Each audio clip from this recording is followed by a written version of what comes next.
All right, guys, we're going to get going in just a second here. This one's going to be nice and simple, so we're not going to need to use cards. Everyone who wants to go should be getting a chance. A few things I want everyone to bear in mind. One, don't do what I'm doing. Use a microphone. Number one, because it's a good way to learn. It's a good way to learn. The way I learned how to use a microphone, by using a microphone. The way I fucked it up, stopping using a microphone. It worked out great. Number two, we are going in front of a small audience today. So since we have so few people, if you would like some extra work a little bit after the panel, please see me and Sandy. We'll stick around for a little bit because I think we're going to get through everyone fairly quickly. We have no problem. We'd love to talk to you about ways that we think we can help. We've been doing this for quite some time. Zan, how long have you been doing stand-up for now? Oh, man. Let's say, well, a year. It sounds about right, yeah. Like 10, so about a decade. About a decade. Off and on. I've been doing this for a while now. We're just here to have some fun. So just remember, number one, you are in front of the nicest audience on Yay, people! Hello, hello. Hellos! Or at least one of the chairs. Thank you. Oh, you're amazing. Thank you, honey. No, you're perfectly fine. Oh, you guys rock. All right. Okay. So, guys, here's what this one's going to be. We're going to be doing some 5-minute stand-up. We're looking for a tight 5 minutes. So when you come up here, a few things I just want to remind you. Number one, storytelling comedians. I'm a storytelling comedian myself. It's really fun. It's great to have a good story, but please remember, you have to get to your punchline. If you come up here for 5 minutes and tell us a story with the greatest punchline ever, but no filler, it's really hard to get a laugh out of that punchline because we've been waiting for it for 5 minutes. Punch up. Punch up is your best friend. I don't want to hear that it was a dark evening. Use metaphor, use simile, use a funny way to show us that it was a dark evening. You're trying to add to the story. Adding to the story is really the key to storytelling comics. So if you're going to come up here and tell a story, that's awesome. Don't forget your punch-ups. Don't forget the jokes in the middle. Number two, a few things that we just don't do here. Guys, we're not going to do any hate humor, racial humor. We're definitely not going to do any audience, what's that called? Shock. Yeah, shock humor. It doesn't really work with this audience, number one. Number two, it is a delicate tightrope that you need to walk to pull off that kind of humor. I don't recommend it because if you do it right, you're going to get a good chuckle. If you do it wrong, you're going to get kicked out of the con. For the love of God, don't do that up here. And audience, remember that everyone out here is coming out here possibly for the first time. Maybe they've done this a few times before. But please, all I ask for you is be attentive, keep those cell phones off, and give the performer your attention. I really do appreciate that. It just makes everything better. All right, so the last thing. If you don't know if you want to come up, if you're a little worried about coming up here, I'm going to remind you what I already said. This is the best audience you will ever have. There is no heckling, there is no hate. This is the way stand-up was meant to be. So if you're on the fence, you don't know if you want to come up here, please, please, please give it a try. I promise you, the worst thing that happens is you realize, oh, my story needs more punch-up. Don't worry about it. And by the way, 5 minutes, if you want to come up here and tell a knock-knock joke, feel free. You don't need to use the whole 5. At 4 minutes, one of us will come up onto the stage and stand next to you to let you know you have 1 minute left. At 5 minutes, if you sound like you're wrapping up, we might let you go, but I do want to get through everybody, and part of being a comedian is ending on time. They don't have a big hook. They don't have a person in the front row waving you down. They turn off your microphone when you do this for real. We're not going to do that. We're not mean, but we're going to say, try to keep it to that 5 minutes. Everyone good? Yeah! Our two panelists today will be Sandy Blue and myself. After you're done with your set, we're going to offer some very polite, constructive criticism. It will never be out of date. We will always, we're all here to have a good time. We want you to get better at this. So that being said, who wants to go first? I saw that hand shoot right up. My friend, how may I introduce you? My name is Tesla. Ladies and gentlemen, both and neither, give it up for Tesla! All right then. Thank you, ladies and gentlemen, and others.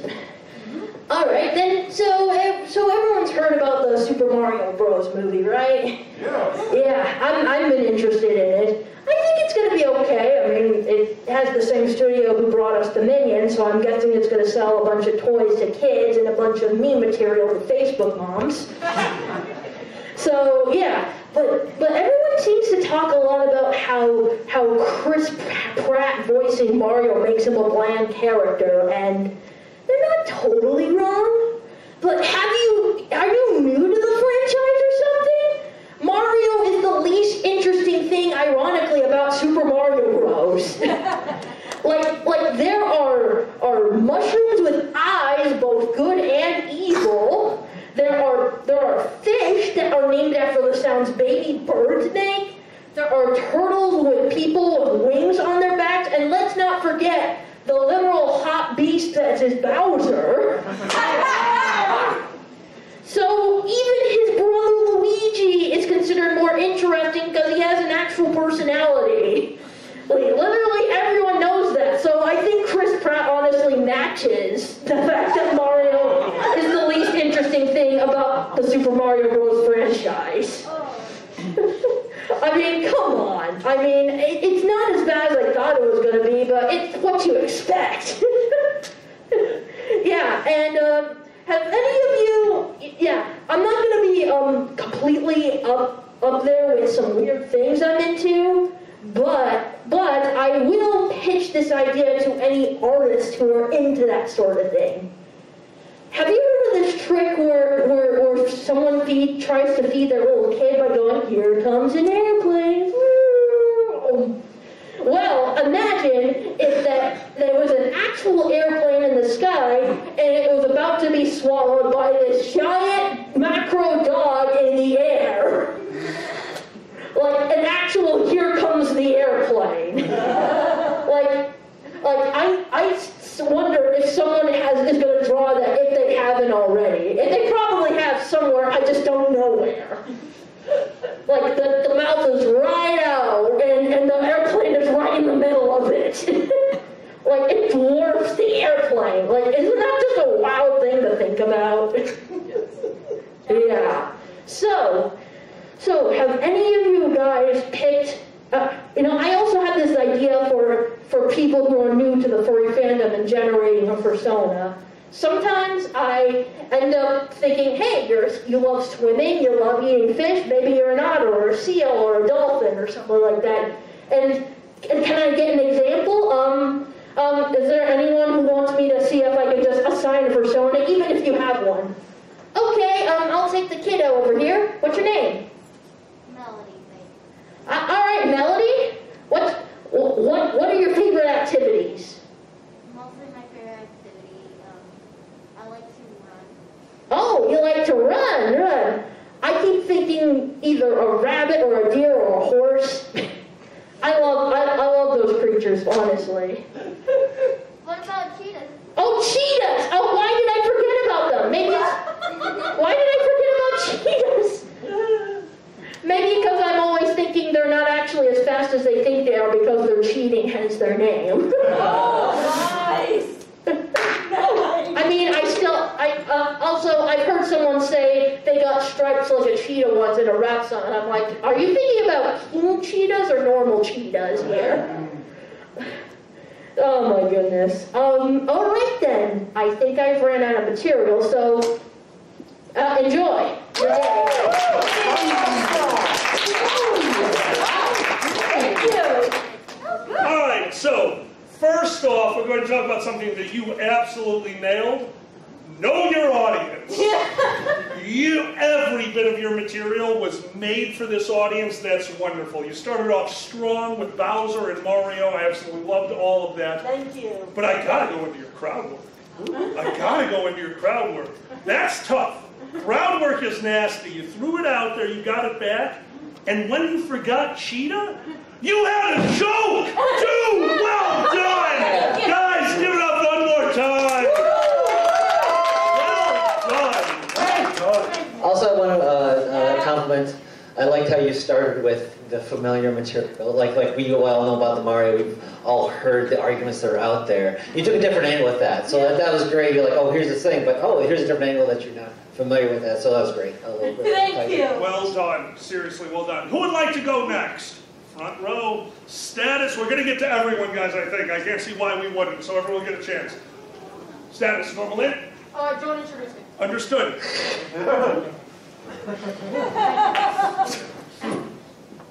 Too late. Alright, so usually, I'm gonna take this off, sorry. Yeah. Usually I wouldn't be doing anything on stage in swim trunks, but this is in spite of the wonderful Boozy Badger who told me I should wear pants this weekend, in which case I maliciously complied and I'm wearing anything but pants, but not breaking any rules. And you know, call me out on that. But Boozy Badger is not the only person that I can maliciously comply to, so AV, kill this mic. Fuck you, you told me I had to use it, you didn't say how. So, I have been given a wonderful, wonderful jacket. It was also given to me by the man who I just told fuck you. And so I pretty much, it's very special to me. I've pretty much worn it non-stop since getting it. And I ran into a problem with doing that this week. I went home to my friend had invited me out to a nightclub, which, call it a hunch, I just gave this jacket already so much more action in a week than you have in its entire life. So, but I took it to a nightclub, and I went back and forth with it because the theme was emo night. So I was like, so do I go full emo, or do I go full emo who kind of likes finances? I went full emo who kind of likes finances, but as I had mentioned, it was at a nightclub. So I would just like to inform y'all, in case you were curious, traders' jackets are not good for picking up bitches. So, I'm not laughing about any of my material, I'm laughing about the way that I wrote down my set, because I don't ever write serious notes. My first note was, what? No bitches. And then my second note is just Orlando with a bunch of O's. Oh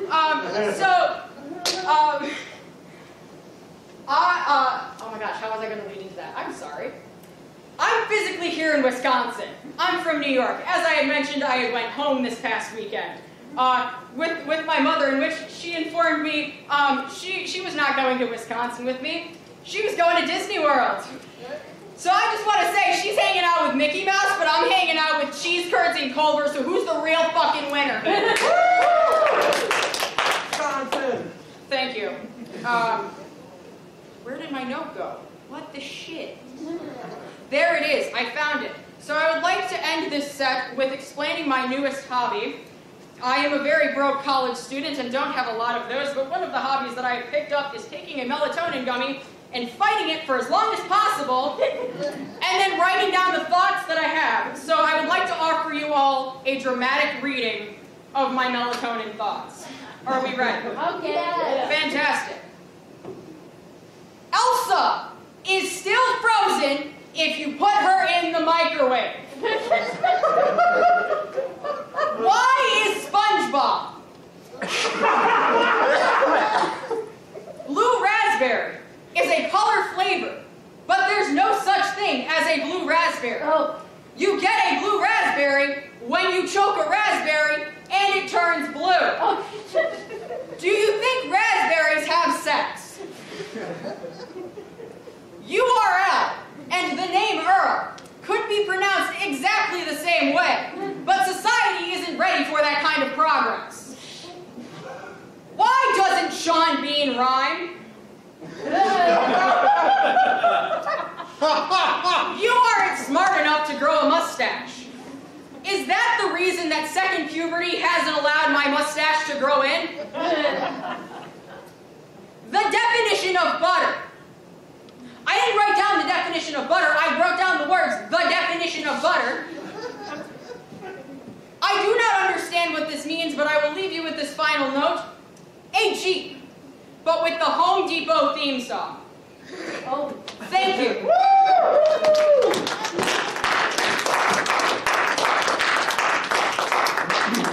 No notes. Awesome. Come here. PG-13! God. It's all right, I'm here. All right. Number one, one-liner humor. One-liner humor is actually very difficult. I loved your setup. Everything that you just did to bring that in was amazing. And as always, your ability to stand on stage, lose your place, but keep the audience. You weren't quiet. You fell with style. That was perfect. That was perfect. Looking for your notes, that could not have been better. Guys, one more time for status.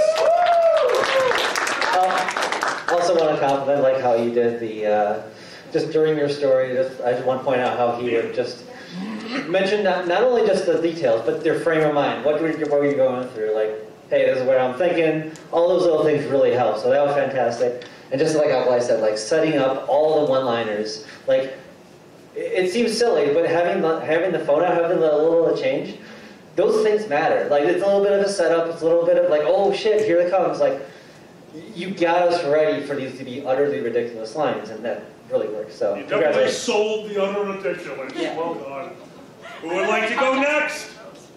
Ooh, right here. Oh, friend, you're back. Good. Yeah, I'm How back. shall I introduce you? Oh, I can do that. All you, my friend? Yes. Good luck. You got this.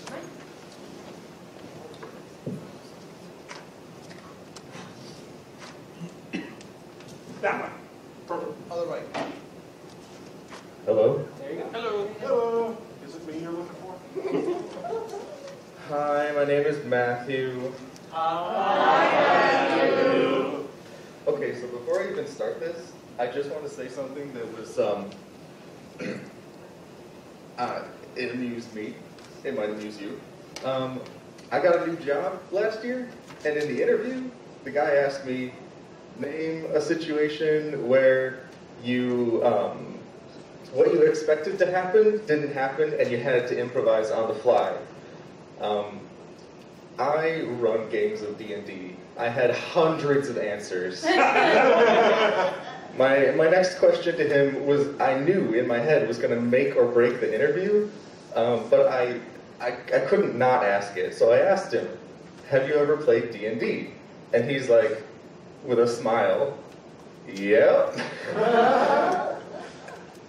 I don't remember what I said for the entire rest of the interview, but we were both just 100% on board with each other from that moment on.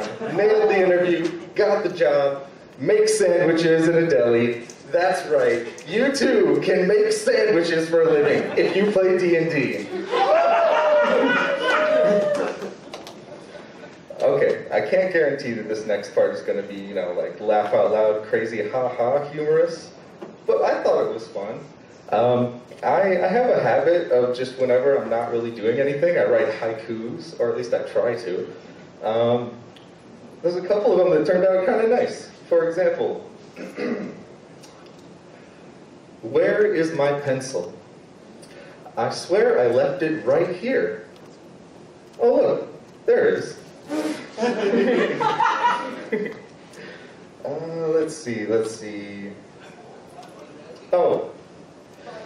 Why do I smell smoke? Oh shit, is something burning?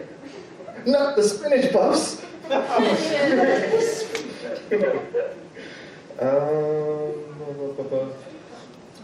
You want a biscuit? Does puppy want a biscuit? Oh, who's a good boy?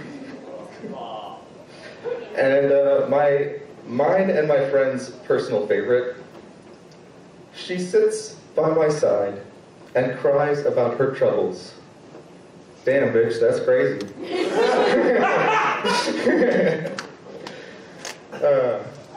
I'm gonna end things off with another D&D thing. Yes. So, I played a bard one time, but rather than have him, gloat about all of the, promiscuity that he's had, I wanted him to have a series of kind of one-liners based on failed relationships. So the four best ones out of that whole string, there was one about, let's see, oh, right. I tried to date a frost troll one time, but she kept giving me the cold shoulder. I seduced a demon one time, but she left me with a burning sensation. I gave my number to a skeleton, but she only ever called me when she wanted to bone. One time, I gave my number to a ghost, and the rest of that joke writes itself.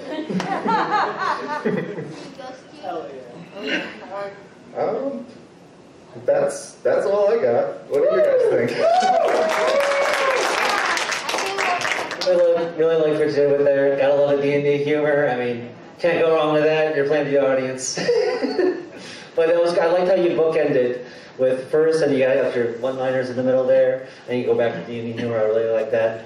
And it's a silly thing, but I like how you start with, "Hi, I'm Matthew. Hi, Matthew." It's like you already got people's attention, you know.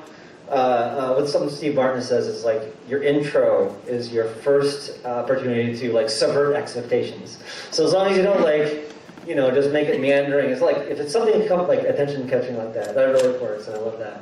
So great job. That's it. Thank you.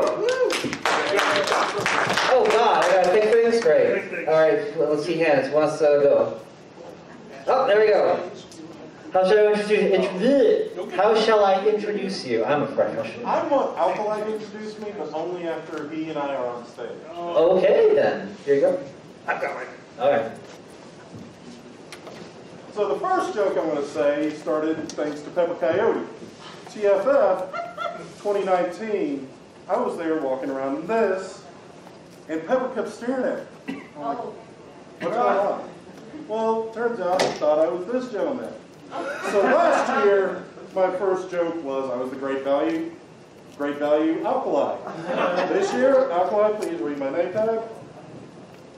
I can't believe this is not Alkali. Ladies and gentlemen, both and neither, give it up for I can't believe that's not Alkali. You're ridiculous. Love you too, man. You are ridiculous. I am going to take off my mask because I cannot breathe. Stage is fine for mask off, absolutely. Okay. So, I'm a man of many talents. I'm a man of many things. I've worked since I was 15. I've worked jobs as a chef. I've worked in banking. But the hardest, most painstaking job I can tell y'all is the one I love the most, is being a father to this little girl right here. Everyone, I want y'all to see, she is the first full generation furry. She was born, we thought she was going to be born at a fur con when a tornado came through.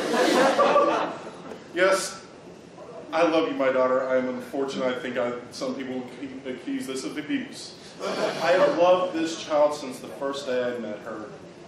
I literally looked at her and said, I would die for you. I didn't know that would also include, I promise I will not kill him. And the good thing is, I have a loving father. The man does not get it. He does not get the furry fandom. He does not get, science fiction, Star Wars, which is funny because he tried to pit my brother and I from the Star Wars, Star Trek debate. Star Trek all the way. But I've learned so much from him. And especially let your child grow. Let her see, experience the things that she wants to experience. And so far it's been, hey Dad, I want to do D&D. Awesome, honey. Here's some dice. Here's a mini. Hey, I want to draw. Her mother's a wonderful artist. I can't draw worse shit.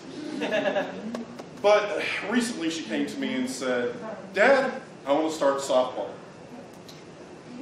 Are you sure you're my kid? It's been fun. It's been going there. It's been watching her play every day. It's been watching her get 3 runs, 1 each game. And also freak the hell out because each run has come from somebody hitting her with a baseball. Well, with a softball. First time I was terrified. Oh my God, my sweet little baby. She takes a moment when it hit and goes, ah! Hits the ground, stands up, gets walked to the base. Everyone's clapping and cheering for her. And then she steals second and third, then goes home. Melody, you are beautiful on that. But You gave me a ticket to go to home base. exactly.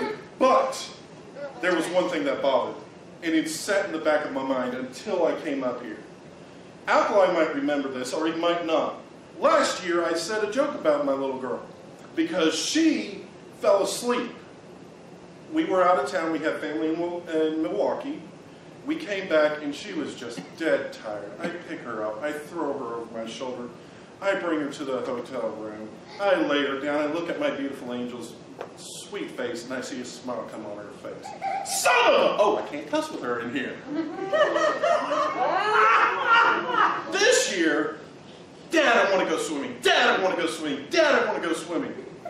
It's 30 degrees. Oh, well, the hotel has a wonderful indoor pool. Now, this is also me putting something out, so I can't get accused of this. She has bruises on her body, people. Last year I did a joke about pedophilia, now I have to do one about child abuse. Have a good one. Game, oh my God! Dude, come here. What the fuck? Alright, number one, that was the most American-style comedy. Gabe came up here and opened themselves out. That is a very American way to do comedy. Gabe just told stories about themselves and then gave me a drink, so I'm going to be nicer to this. Dude, you came up here, you talked about what you knew, and more importantly, you owned the stage. You didn't need the microphone. Did anyone have any problem hearing them? No. They knew they could do it. You moved around, and also absolutely adorable story, made better by the fact that the person who the story's about is in the room. Well done. Way to use that. Way to circumvent the swear. There's one thing I do want to do before we end. She wanted me to read some jokes she wrote about dinosaurs. Oh, please, please. What is a dinosaur that laughs a lot? What's that? A Lollosaurus. All right. What is the dinosaur that has one eye a week? Oh, what is a dinosaur has one eye? Okay. A winkosaurus. A Winkosaurus. Oh. What is the dinosaur that sleeps a lot? A Snorosaurus. Nice. My dear, excuse me. And you're not up here, why? Because you're not old enough to flip me off. Got it. So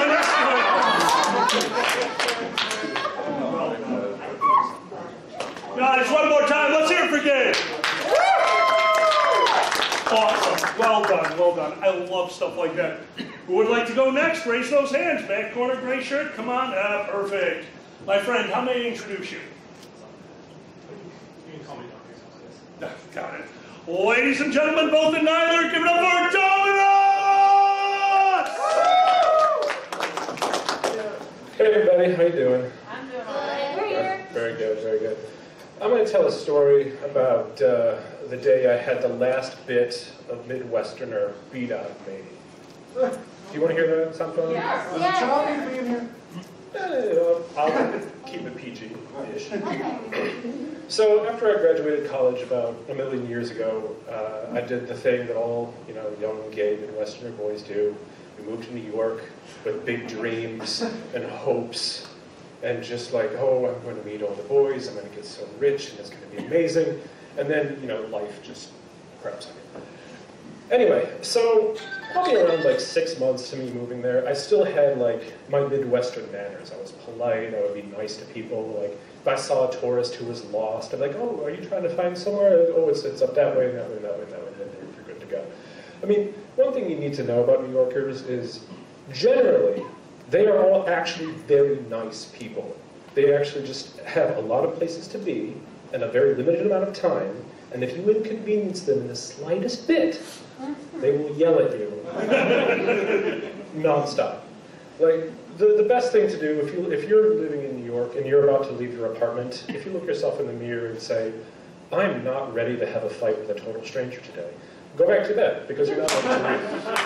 That's the rule, because you never know. Someone might bump into you on the subway, you'll bump back to them, because, physics exists. Like this one time, subway came to a big stop, I bump into this one lady, and she turns to me, and she goes, hey, watch it! I'm like, blame Newton. And she's like, who the heck is Newton? And I'm like, read a book! Anyway, So this one time I was coming home from visiting a friend in Boston, and I was sitting next to this loud lady with a lot of luggage and a very yappy dog. And I was doing the polite, oh yeah, sure, yeah, that sounds terrible. And she's telling the story about how she's going to court over some man who stole her identity and took her for millions of dollars. Spoiler alert, none of this is true. Anyway, I'm just like, oh yeah, it sounds terrible. Anyway, we get off the train and we're in Penn Station, which is a disaster. Penn Station is gross and it's horrible and it's a sin, but I'm not going to go there. And, you know, she's got way too many bags and this dog, and we're trying to get off the platform and there's an escalator that goes up, and she's just like, oh, how am I going to manage this with my dog and my bags? And I'm just like, still Midwestern, still polite. I'm like, oh man, let me help you. So I grab her bags and I take her to the top of the escalator, and she's like, hey, you know, thank you, how can I get to so-and-so and so-and-so? I'm like, okay, well, just go up the stairs and take a cab and they'll take you. She's like, oh, I don't want to, this was red flag number one. It's like, I don't trust cabs, I don't want them to rob me. And I'm like, probably won't happen, most of them have cameras, like, but do you want to take the subway? She's like, is it hard? I'm like, no, you just go down and down and then back up. And she's like, well, are the subway stations going to have elevators? Another thing you need to know about New York, it is not ADA compliant in any respect. Do not go there if you need any sort of assistance, because you're not going to get it. Welcome to America. Anyway, so I gave her the basic directions of how to subway, and she just looks at me like, I'm like, fine, okay, tell you what, I will take you to where you need to go. And in my head, I'm like, if she's really going to court for someone who stole millions of dollars from her, maybe if I'm an extra good Midwestern boy, she might give me some money. And this is where my brain was like, man, but she also seems really freaking crazy. Money, crazy. Well, you know, I've got time. Let's go over and hope there's money. So I take her on through into the train. We go down. You don't know anything about New York. I can tell you here, whatever. Anyway, we go down to one train station because we have to take 4 different trains to get to where she's going.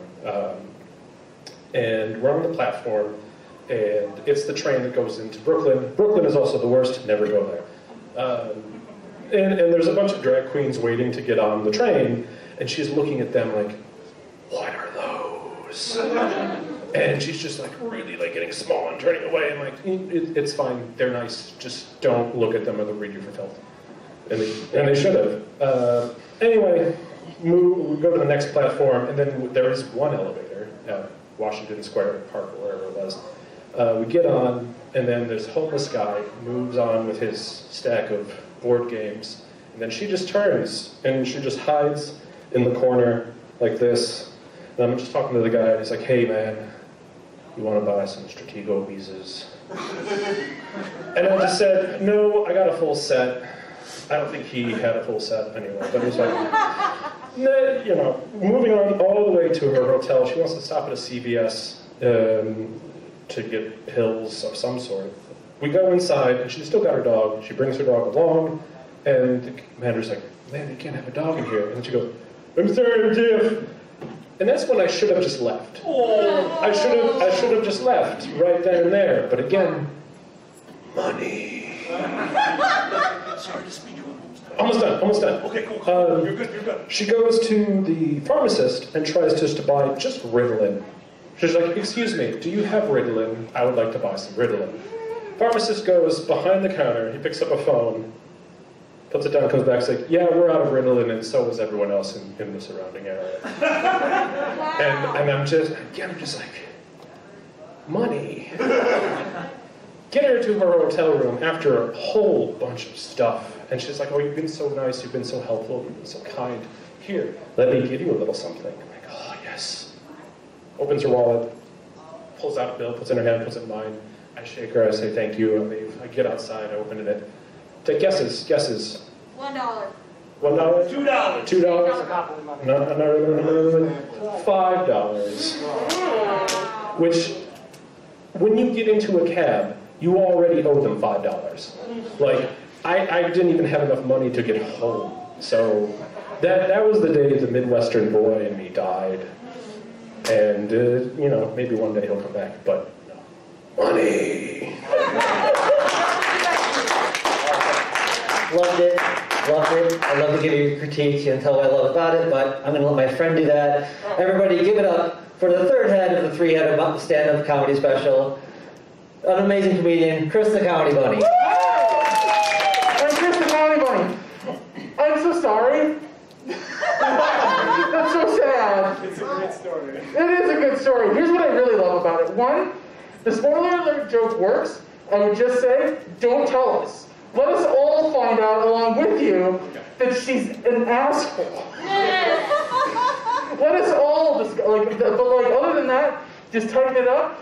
You know the importance of keeping some jokes and having them in there, but like the Stratego bit was great. Oh, yeah. Just keep tightening it up and just keep doing that, and you've got exactly what you need to do. And it's a great set. I love it a lot. What was your name? Dominus. Dominus. Give it up for Dominus one more time. Okay. Who wants to go next? You're right in the front. Oh. How can we introduce you? Kiva.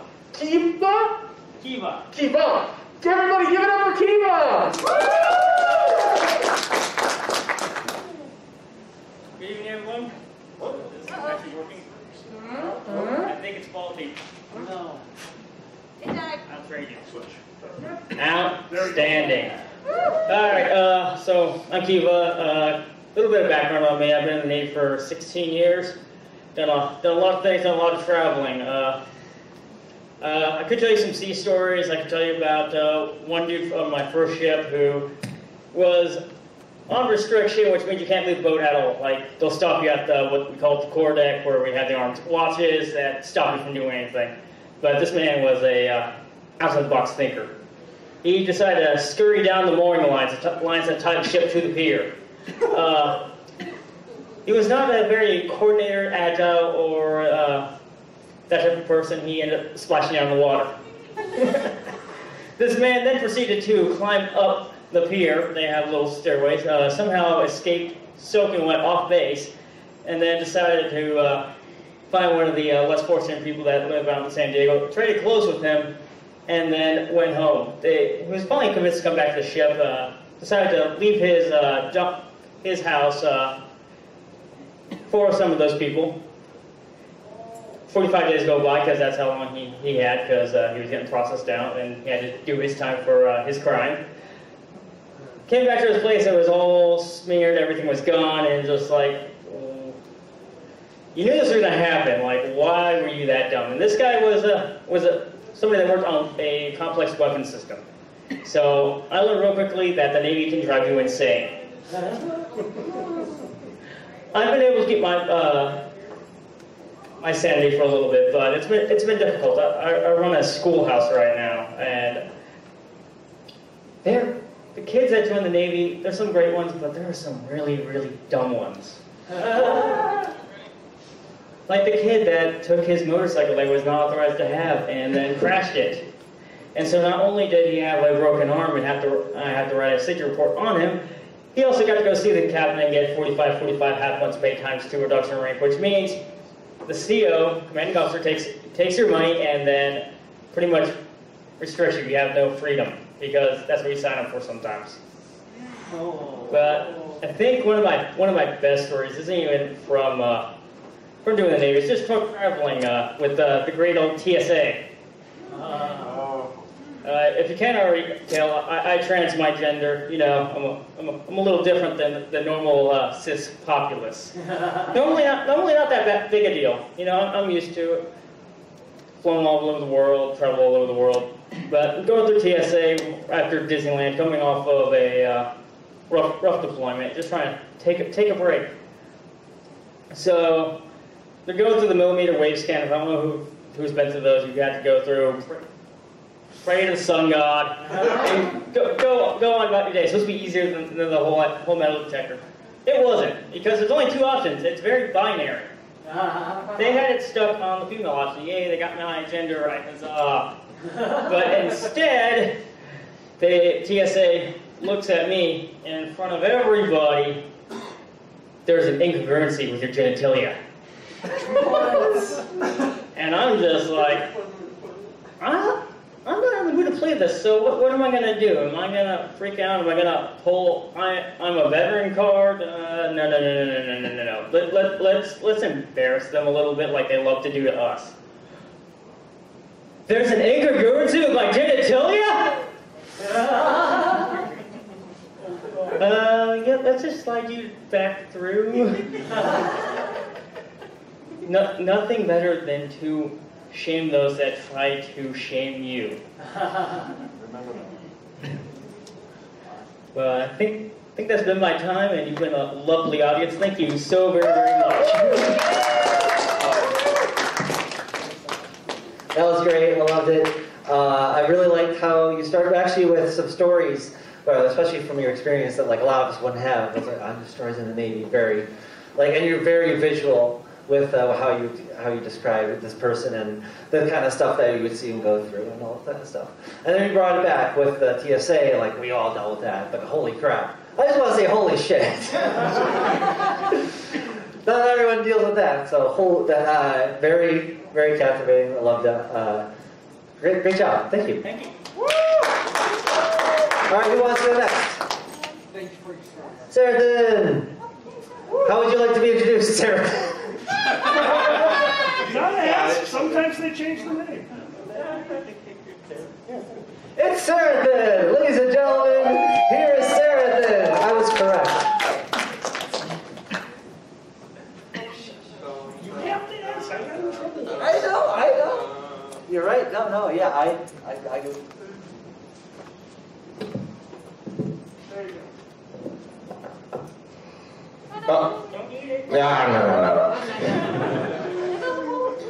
Alright, so come up here for a little confession. I enjoy gambling. I do like to go to the casinos every once in a while. I catch flack from my friends, and they're looking at me like, "Oh, sir, then you're going to waste your money gambling," as they smoke their 11th cigarette at 10 in the morning.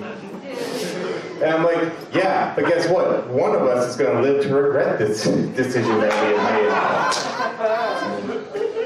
But I do like going to the casino. I really do. Not in fursuit. Shockingly, they don't want you to do that.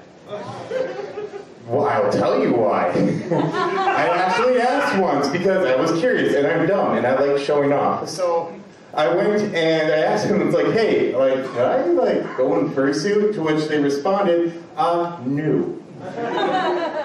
And I go, why not? And it's like, well, because, the eyes in the sky. And I'm like, I'm pretty sure that if I commit a crime at a casino, they'll find me.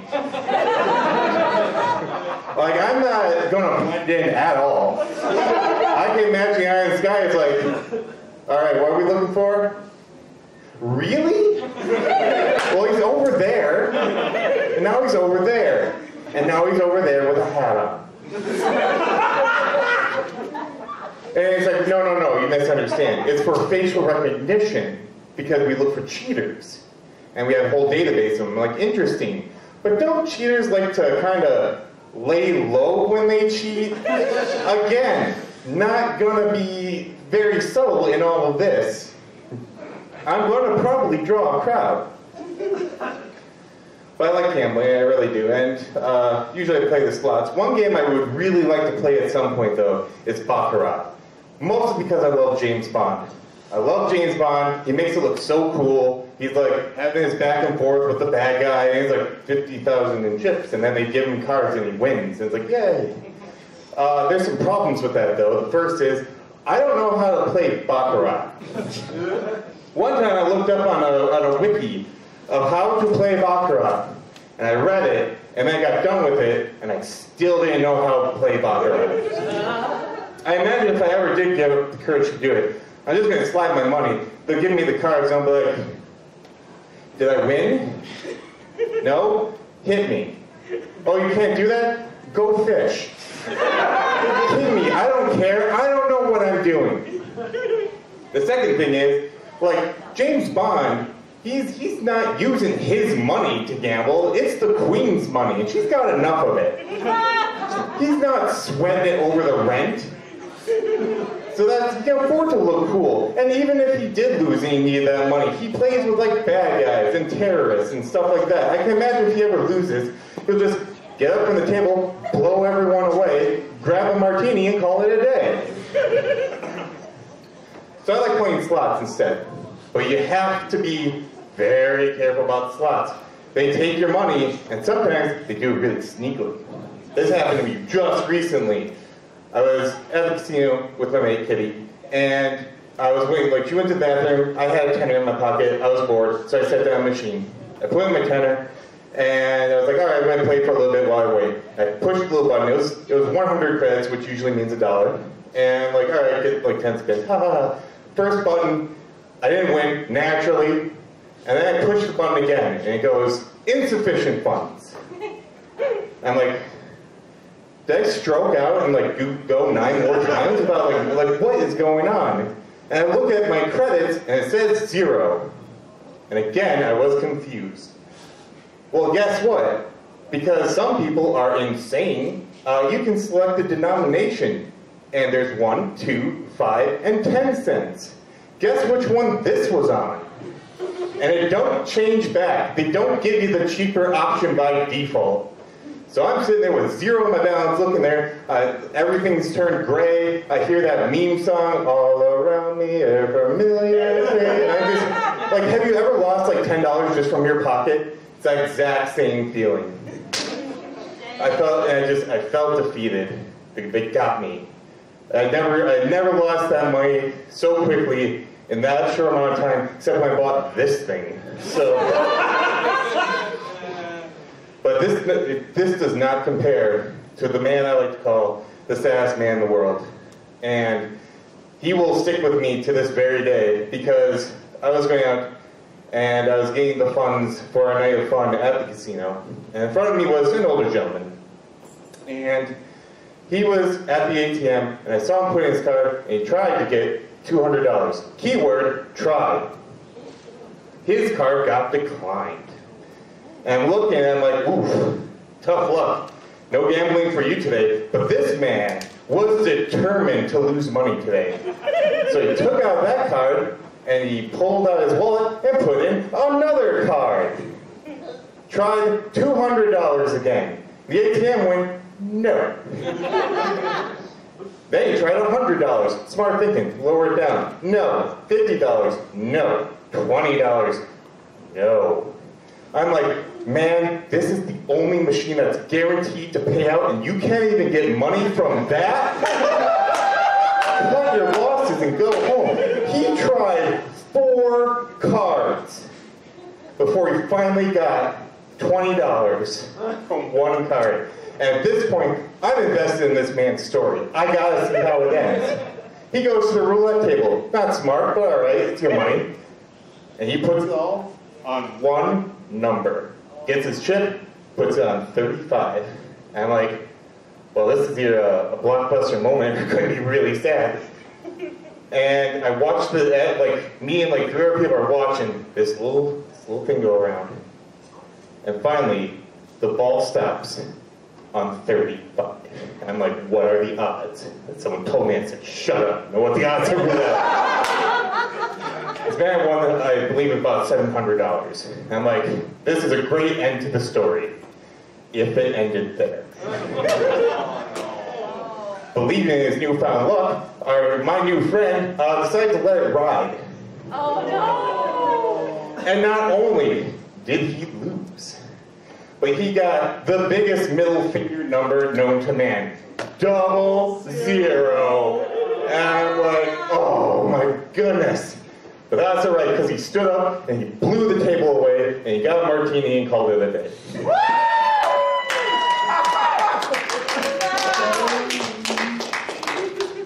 Holy shit, alright, now that was a true Type 5. You're a little over on time. Obviously, all that needs to be typed up, but you had a theme. You stuck on that theme the whole time. All the stories went together. Everything was transitioned. That was one of the most professional sounding stand-ups I've heard in a while. And of course, ending it on the callback, fuck you, that was amazing. Well done. Guys, give it up for Sheraton. Sorry for the swear.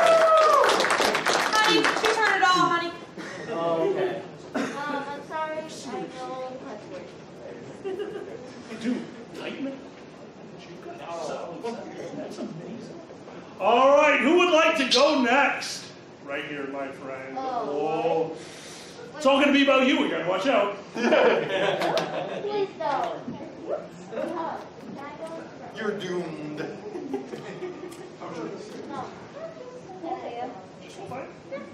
Ladies and gentlemen, both and neither, give it up for Wolfire!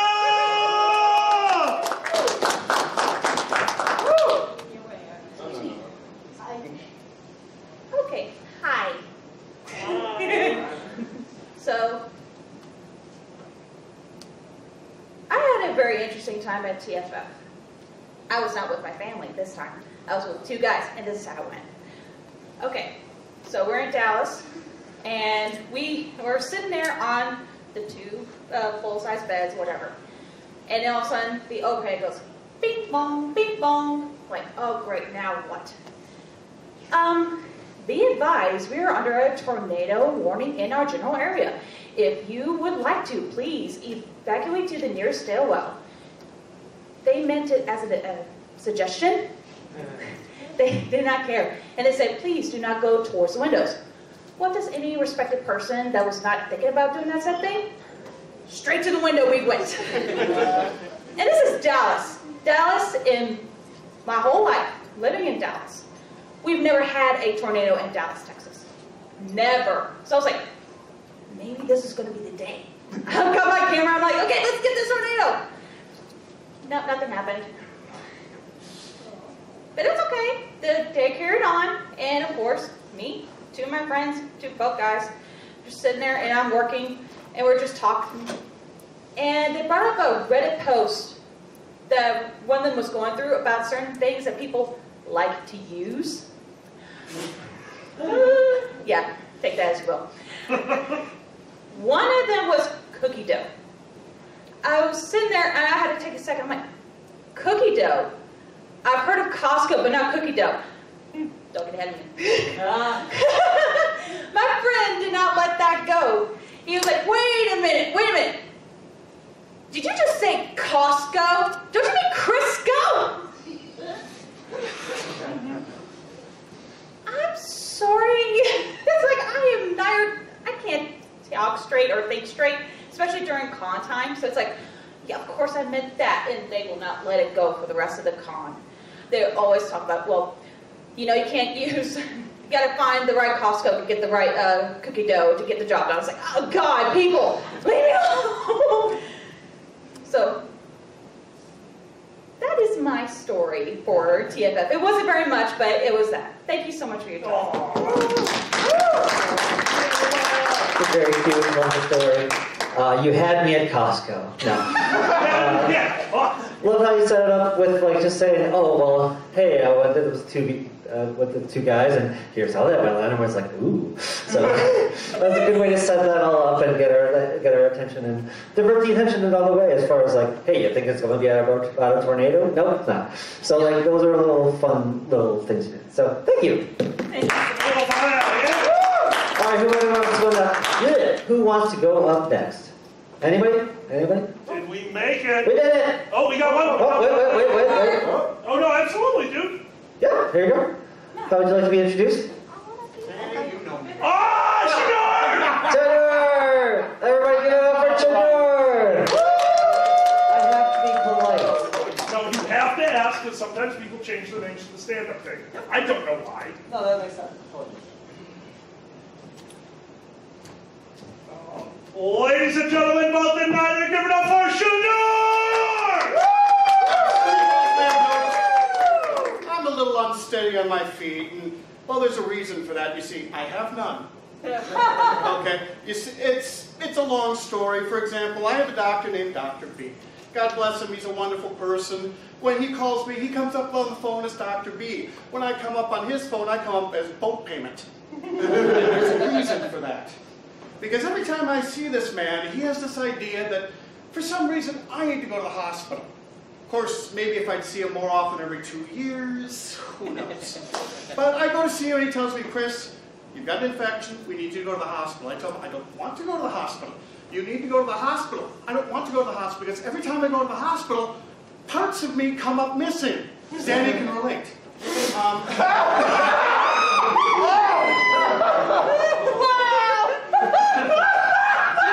And sadly enough, that is very close to the exact. You guys have heard Zanny talk. That's what me coming up out of anesthesia was like. I'm like, where am I? What the hell happened? Where'd my legs go? Oh, right, that's why I'm here. So after doing that, you then go to another doctor who's known as a prostheticist. Don't try saying that 3 times fast. I tried, believe me. So I get there, and the first thing he does is, okay, we're going to need to refit you for one of your legs. So he takes my leg, and then turns to me with a smart-ass attitude and tells me, don't go anywhere. I'm sitting here in a room with one leg, looking around, don't go anywhere, right? Huh. Gee, I hope the fire alarm doesn't go off. That could be messy. I mean, so he comes back and tells me, okay, we've got it set up. We're going to give you a carbon fiber leg. Now, first of all, carbon fiber is a wonderful thing. First of all, for those of you car enthusiasts, you know, they make car bodies out of it. It's extremely light. It's extremely strong. It's extremely expensive. Thank God for good insurance. But, so one of the greatest things about this, though, is apparently now my legs are dishwasher safe. I found out, really, Doc? Absolutely. You can stick them in there. So now when I plant my foot up somebody's ass, I don't have a problem cleaning it. It's just like dishwasher, wait half an hour, come in, hey, there we go, it's clean, it's ready to go. But there are other things about being handicapped that are fun. Like, for example, the guy who, I get out of the car, I put up my handicap placard, step around to the side of it. The next thing you know, I got some idiot, idiot's a good way, standing in front of me, yelling about how I don't need the handicap space, that I don't look handicapped. I tried to say, sir, there's a lot of people who, oh, you just don't look handicapped. So I took my leg off and beat the hell out of him. You know, made a true man out of both of us. Now he can use the space too. I said, hey, I love on Fridays when we go to the senior center. What the hell? You know, it works. But I'm going to finish up with one final story. This one has to do with spending a lot of time on stage at a lot of improv panels with a certain person. Yes, you. I got asked on stage at an Anthrocon a number of years back. And so I believe the game was, you know, I don't even remember what the game was. All I know is they gave us a piece of paper and said we had to include these somewhere. So, what is it? It's called Whose Line. It is actually Whose Line? That's why it's, yeah. Really? It's the Whose Line game. It's the actual Whose Line. Well, thank you. Now, I learned something today. At any rate, I knew we were in trouble when the first thing on the audience, Dragor yells out that we are both in a submarine sinking. And the first thing out of his mouth is your dick getting enough oxygen? The first line through my mind was, oh, so we're going there. This is going to be fun.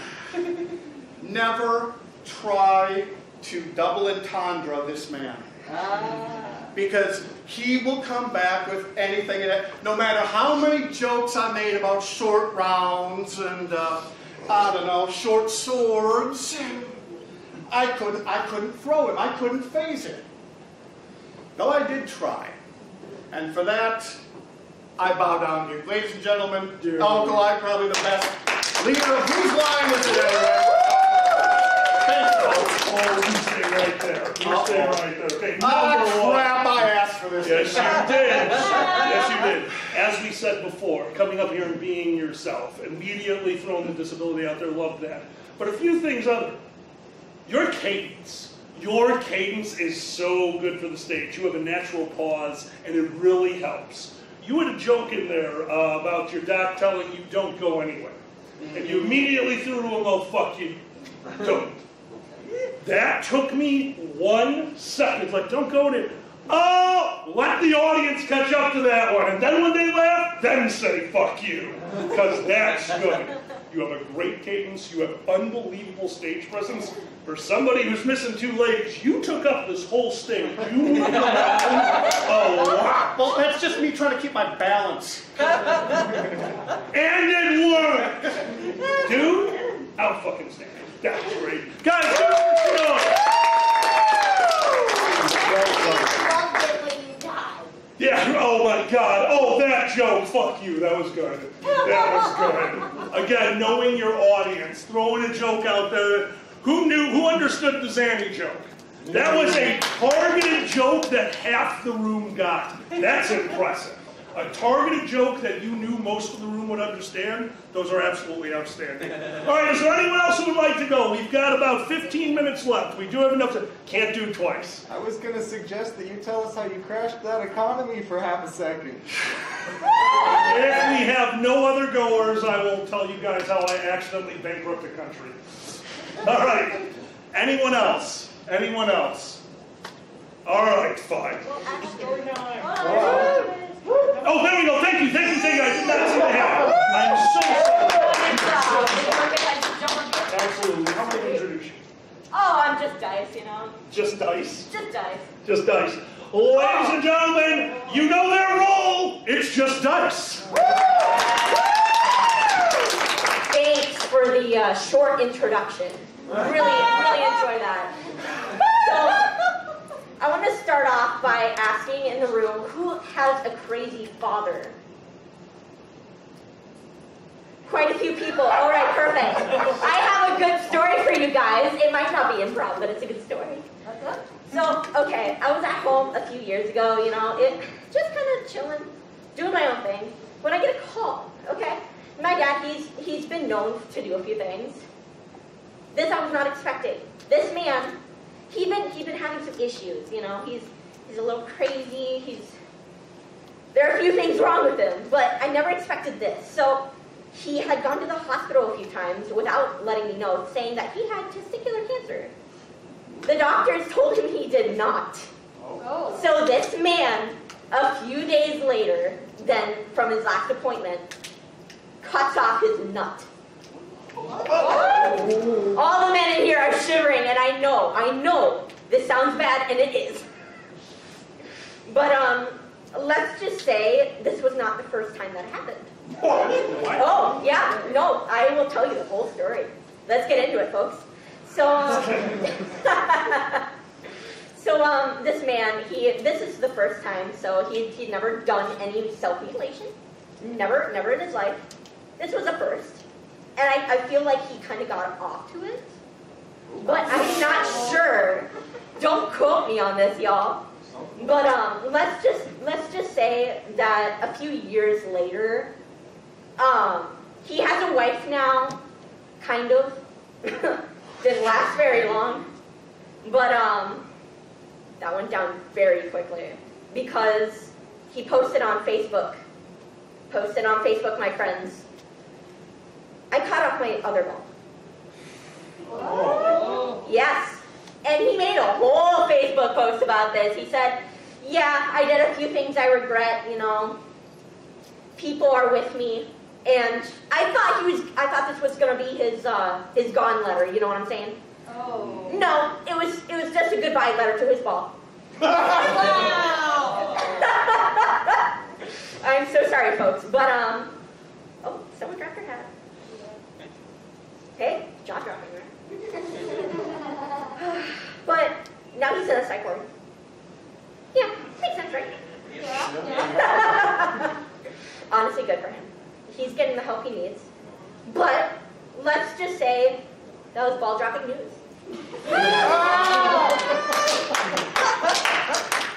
That's all I have for you. I was thinking about this for about 10 minutes. Thank you so much. You're good. Well, you know how to get half the audience's attention, that's for sure. I can relate maybe to saying goodbye to your balls, but that's just me. But no, that was very, very interesting and like insane, and like this was is those very unique stories that you're like, oh, I know I'm going to get their attention with this. So thank you for making us fear Facebook more, and that kind of thing. Thank you so much. Yes, is there anyone else who wanted to come up here? I wish, but Okay, otherwise, Alkali. Why? How did you almost crash the economy? What did you do? You stay. I'm staying. All right, so here's what this is going to be. Normally I don't do anything during this panel because this is your guys' time. So we're going to use this to show you guys how to do something. I used to be a commodities broker. Now, to make you understand what I used to do, I would use up an hour of my set. So this is how to take a complicated idea and make it as simple as possible. You don't tell everyone 90% of it because it's pointless information. So here's what you need to know.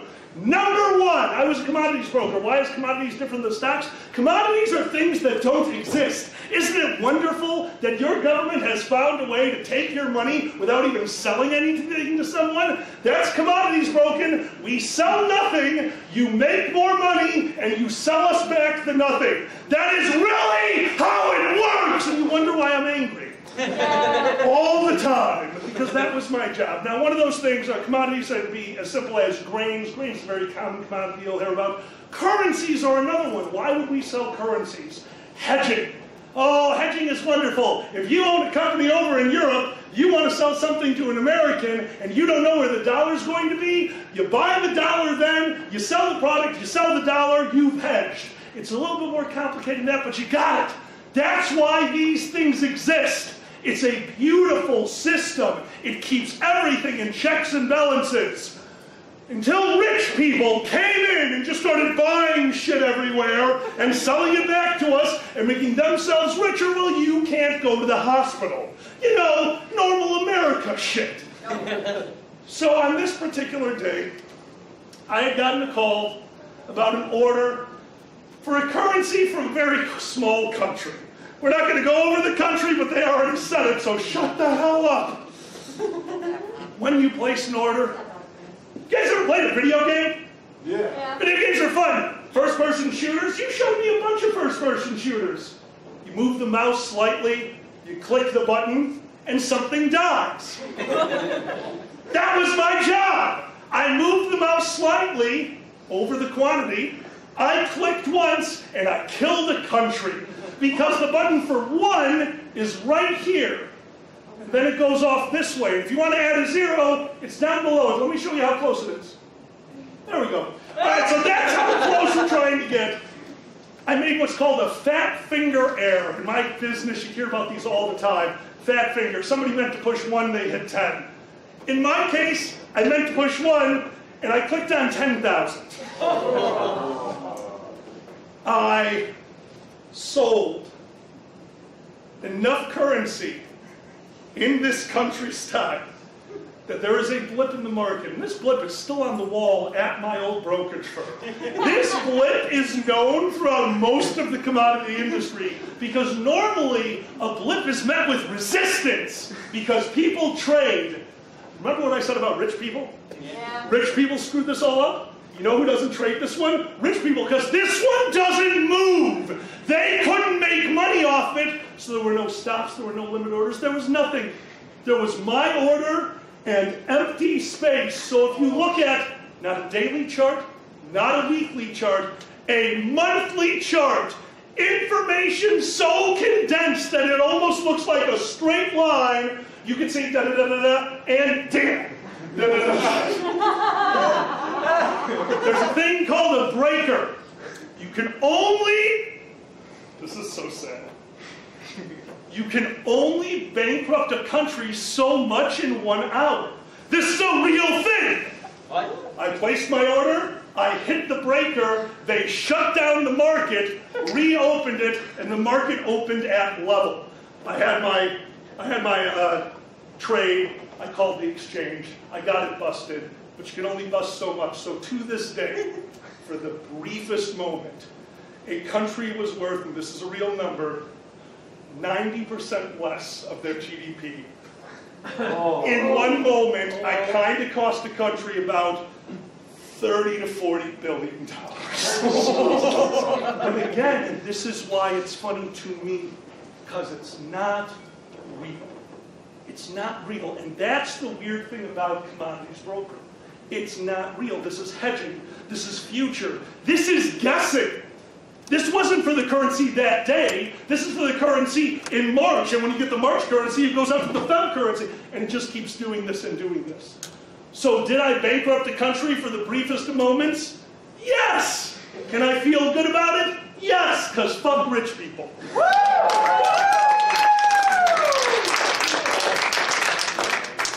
And again, I'm okay with telling that one because that does show you. I am trying to compress a ton of information into a fun way to say it. Did that give you an idea how to trade? No. God, no. I'm not here to make you know how to trade. I was here to make you understand the story and the punchline. So when you get those wild stories, when you have a story about somebody cutting off their testicle and the reaction to that being, well, fuck the other one. That's a complicated topic. Condense it, your feelings, the outside feelings, and that's where you go with those. Anytime you have a complicated topic, try to condense it down. Because people come to a comedy show to hear comedy. They don't want a book report. Try to remember that when it's a really, really hard one, but you can get some really difficult topics out, and it's a really fun way to do stand-up. All right, I think, holy shit, did we actually end this on time? We have 4 minutes. We've got 4 minutes left on this panel. All right, before we go, does anyone have any questions? Zanny and myself have been doing stand-up now together for more than 2 decades. What do you got? Never mind. That's okay, that's okay. What do you got? What's the best way to condense and tighten things? Like how do you choose what to cut, what to squeeze, and what you want to keep? Zan's going to have a good answer for you. I'm going to give you the generic answer because it's real. Practice. Practice. I did at Fursquared years ago, the very first rendition of the city skyline story. I did that off of an idea. I presented it to the crowd. I got some good laughs, and the next time, I got rid of some of the parts that didn't have good laughs. What were those parts for? Was it just a joke? I cut it. Was it explaining something? I condensed it. Doing it in front of an audience and seeing that reaction, more than once, by the way. My sample size wasn't great, but it gave me a good idea. That's how I condense my material. Stuff that doesn't work, I'm going to breeze past. I'm going to put in a new punch-up joke. Stuff that does work, I'm going to take that and I'm going to run with it because the audience is with me. How do you do it? Because you're a better writer. Kind of very much similar to what you're saying, is like more technically, say you have a very complicated story. Figure out where the jokes are. Figure out, like, is this setting up any joke, or is it setting up any joke, or is this a punchline to a joke? If it's like more detail than you need, then you can either scrap that or figure out as many words, as few words as possible to get that idea across and move on. Because like if it's a meaningful detail, that's still important, but you have to decide that. So just like figuring out how to say that in the shortest amount of time and moving on. That's the best way I can say it, other than like, is this a setup, is this a punchline? That's my best advice to that. And this one's the rare one, this one's hard, wrapping it into your punchline. The rich person, if you notice, the first time I mentioned rich people, it got a rolling chuckle. That line is in there for my last line. That line's still in there because that's how I end the set, because of rich people. That's one thing that you can do that will condense things. Condensing is hard. Condensing is hard. When you're up there trying to get down to that tight 5, it's not easy, but you can do it, and practice will really help. And the trick of it is, as we've said, sometimes the detail is the meat of your story. Sometimes that's the fun in rattling off and coming back. So that's a judgment call you got to make for yourself. Time, of course. Time for one more. Anyone else? What do you got, honey? Okay. What happens if you have this punchline and you just forget it? Blanking. Yes. What happens when you blank? Zan, what happens when you blank? What do you do? I say, oh man, well, I screwed up that. Moving on, and basically that's all you can do, is just go roll with it. Or yeah, exactly. You gotta address the elephant in the room, and you're like, and you're all on the same page pretty much. Like, if the punchline is like relaxed, really in the middle. If you're up there for your type 5, and you blank on your big punchline, you're all in this together. Never forget, as a comedian, the only difference between you and the audience is a few feet and a few feet. I don't have to wear a mask. That's the big difference. There's the big difference. You're all in this together. They want you to succeed. If you've been doing good up to that point and you forget your punchline, the audience is with you. Fail with style. Yeah. Admit that you forgot it. Take a bow. Laugh at yourself because they're going to be laughing with you, not at you. It happens. It happens. I do improv professionally. You know what we say? 3 out of 10. 3 out of 10 of our jokes are going to land. And on the other side of that, 3 out of 10 are going to bomb. But that's in the past. You get over that, it was a bad show, because next time, you're going to remember that punchline. You're going to remember that punchline. It does happen, though. It happens. Follow style. It's the best advice we can give. All right, anyone else? Guys, thank you so much for being here. A few quick things. Number one, if you ever see me at a convention, I have probably submitted this panel. If you enjoyed this, if you had fun, if you came up on stage, keep working on your sets. I don't mind hearing you do the same thing every time you're up here, as long as every time you've worked on it. Keep coming up here, keep doing it, because furries are some of the funniest people on the planet. Thank you so much for being here. Don't forget to get up on that stage this weekend at Whose Line Is It Anyway, and all the other panels. Guys, give it up for Zanny the Blue! Everyone get up for Uncle Eye! If you like what you saw, we have a show called 300 Monster coming up this weekend. Also, if you enjoyed this, we're on Twitch under Uncle Eye and Zanny. We stream 4 times a week. Mondays, we do Jackbox games. Join us sometimes. Thank you very much. Enjoy the con and good night! All right. And for MST3K. Okay. Oh, MST3K, main events in half an hour. Silver Gattoman, he bought me a coffee. Silver Gattoman, here is the song for thee. He likes to video all the panels at the cons. You should go and watch them whether they are short or long. Silver Gattoman, you video that's not a jibe. All of you go to his YouTube channel and like and subscribe.